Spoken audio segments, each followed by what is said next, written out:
പ്രിയമുള്ള പ്രേക്ഷകരെ, നിങ്ങളുടെ നാളെ 2025 ജൂൺ മാസം 10-ാം തീയതി, അതായത് 1200 ഇടവമാസം 27-ാം തീയതി ചൊവ്വാഴ്ച.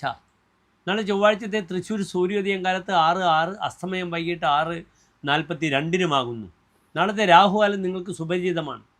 എല്ലാ ചൊവ്വാഴ്ചയും രാഹുകാലം ആരംഭിക്കുന്നത് 3 മണി മുതൽ 4:30 വരെയുള്ള 1.5 മണിക്കൂർ ദൈർഘ്യ സമയമാകുന്നു. നാം ശുഭകാര്യങ്ങളൊന്നും രാഹുകാലത്ത് അനുഷ്ഠിക്കാറില്ല. നാളത്തെ ദിനവും നിങ്ങൾ അറിയണം, ചൊവ്വാഴ്ചയാണ്. ശുഭകാര്യങ്ങളൊന്നും നാം ചൊവ്വാഴ്ച ചെയ്യാറില്ല സാധാരണ. ജ്യോതിഷത്തിൽ അല്ലെങ്കിൽ സംസ്കൃതത്തിൽ മംഗളവാരം എന്നൊരു പേര് തന്നെയുണ്ട് ചൊവ്വയ്ക്ക്. മംഗളം നൽകുന്ന ആളാകുന്നു ചൊവ്വ. മംഗളഹ എന്ന് ചൊവ്വയുടെ പര്യായമാണ്. അതിനാൽ ചൊവ്വ ദോഷക്കാരനായി മാത്രം നാം കണക്കാക്കേണ്ടതില്ല. പലപ്പോഴും ന്യൂമറോളജിയിൽ 18 അല്ലെങ്കിൽ 9, 27 ഈ ഡേറ്റുകൾ വരുന്ന വ്യക്തികൾക്ക് അവരുടെ റൂളിംഗ് പ്ലാനറ്റ് ചൊവ്വയാണ്. ചൊവ്വർക്ക് വളരെയധികം നന്മകൾ പ്രദാനം ചെയ്യുന്നു. അപ്രകാരം തന്നെ ഫെങ്ഷുവിൽ ഏറ്റവും ശക്തമായ നമ്പറാകുന്നു നമ്പർ 9. അത് തെക്ക് ഭാഗത്തെ പ്രതിനിധാനം ചെയ്യുന്നു. തെക്കിൻ്റെ ദേവത ചൊവ്വയാണ്. അതിനാൽ ഫെങ്ഷുവിൽ നമ്പർ 9 ഏറ്റവും ശക്തമാണ്. ന്യൂമറോളജി നമ്പർ 9 അതിനെ പ്രതിനിധാനം ചെയ്യുന്നു ചൊവ്വ. അതിൻ്റെ നിറം എന്താകുന്നു? രക്തവർണ്ണമാകുന്നു, പാടലവർണ്ണമാകുന്നു. അതിൻ്റെ എംബ്ലം എന്താണ്? ഫിനിക്സ് ബേർഡാണ്. തെക്ക് ഭാഗത്തെ പ്രതിനിധാനം ചെയ്യുന്നു ഫിനിക്സ് ബേർഡ്. അത് ചാരത്തിൽ നിന്നും ഉയർത്തെഴുന്നേറ്റ് വരുന്നു എന്നാണ് സങ്കല്പം. അതിനാൽ ചൊവ്വ നിങ്ങൾക്ക് പരീക്ഷിക്കാം. ചൊവ്വ വളരെയധികം നന്മകൾ പ്രദാനം ചെയ്യും. ഭൂലാഭം, ഭൂമി വാങ്ങുന്നതിനൊക്കെ ചൊവ്വാഴ്ച വളരെ ഗുണമാണ്. ഇപ്പോഴിതാ ചൊവ്വ നീചസ്ഥിതി കഴിഞ്ഞ് ചിങ്ങൻ രാശിയിലേക്ക് പ്രവേശിച്ച് കഴിഞ്ഞു. വൃശ്ചികം രാശിക്കാർക്കൊക്കെ വളരെയധികം നന്മകൾ പ്രദാനം ചെയ്യും. അപ്രകാരം മീനൻ രാശിക്കാർക്കും 6-ാം ഭാവത്തിൽ നിൽക്കുന്ന ചൊവ്വ, ധനുരാശിക്കാർക്ക് 9-ാം ഭാവത്തിലെ ചൊവ്വ, തുലാൻ രാശിക്കാർക്ക് 11-ലെ ചൊവ്വ എല്ലാം വളരെയധികം നന്മകൾ പ്രദാനം ചെയ്യുന്നതാണ്. നാളത്തെ നക്ഷത്രം ശുഭനക്ഷത്രമായ അനിഴമാകുന്നു. അനുരാധ എന്ന് സംസ്കൃതത്തിലും ജ്യോതിഷത്തിലും അനുഷം എന്ന് തമിഴിലും വിളിക്കപ്പെടുന്ന അനിഴം എല്ലാ ശുഭകാര്യങ്ങൾക്ക് നാം സ്വീകരിക്കുന്ന നക്ഷത്രമാകുന്നു. ഇന്ത്യയിലെ പ്രഗത്ഭ ശാസ്ത്രജ്ഞനായ മുൻ രാഷ്ട്രപതി ഡോക്ടർ അബ്ദുൽ കലാം, ഞാൻ ഏറ്റവും ബഹുമാനിക്കുന്ന വ്യക്തിത്വം, അദ്ദേഹം അനിഴം നക്ഷത്രമാണ്.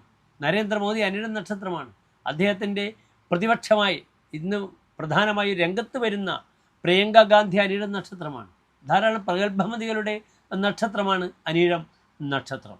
നാളെ 1 മണിവരെ ചതുർദശി തിഥിയാണ്. വളരെ ഗുണം കുറഞ്ഞ തിഥിയാണ്. സാമ്പത്തികമായി ഒരു നന്മയും ചെയ്യാറില്ല ചതുർദശി.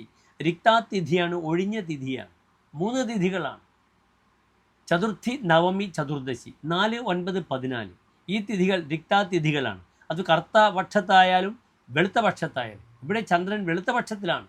നാളെ 1 മണി കഴിഞ്ഞാൽ പിന്നെ പൗർണമിയാണ്.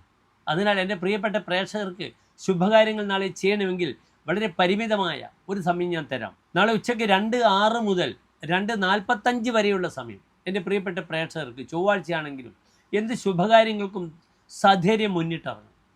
ഫോർ എക്സാമ്പിൾ ബാങ്ക് അക്കൗണ്ട് തുറക്കുകയാണെങ്കിലും അല്ലെങ്കിൽ മറ്റെല്ലാ കാര്യങ്ങൾക്കും. അനിഴം നക്ഷത്രം, പൗർണമി, ചന്ദ്രൻ വളരെ പവർഫുള്ളാണ്.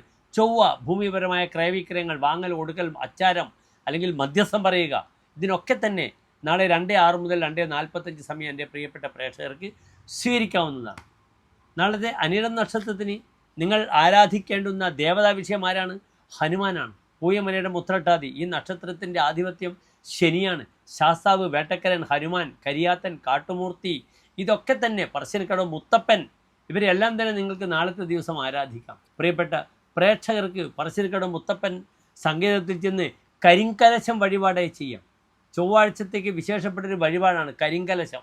അപ്രകാരം തന്നെ ശത്രുസംഹാരത്തിനും ചൊവ്വാഴ്ച ദിനം നമ്മൾ നാളികേരമടിച്ച് മുട്ടറുത്ത് ദോഷങ്ങൾ തീർക്കും. നാളെ നിങ്ങളുടെ പ്രാർത്ഥനയിൽ ഓം ശം ശനീശ്വരായ നമഃ. നാളെ നല്ല വൃത്തിയിൽ അയ്യപ്പന് അല്ലെങ്കിൽ ശാസ്താവിന് കാലത്ത് നെയ്വിളക്ക് സമർപ്പിക്കുന്നത് വളരെ ഗുണമാണ്. നെയ്വിളക്ക് സമർപ്പിച്ച് നാളത്തെ ദിനത്തെ ധന്യമാക്കുക. അനിഴം നക്ഷത്രത്തിൻ്റെ അനുഗ്രഹ ആശീസ്സുകൾ വാങ്ങിയെടുക്കുന്നത് വളരെ ഗുണകരമായിരിക്കും. എല്ലാ പ്രിയപ്പെട്ട പ്രേക്ഷകർ ശോഭനമായ നല്ലൊരു നാളെ ആശംസിക്കുന്നു. നന്ദി, നമസ്കാരം.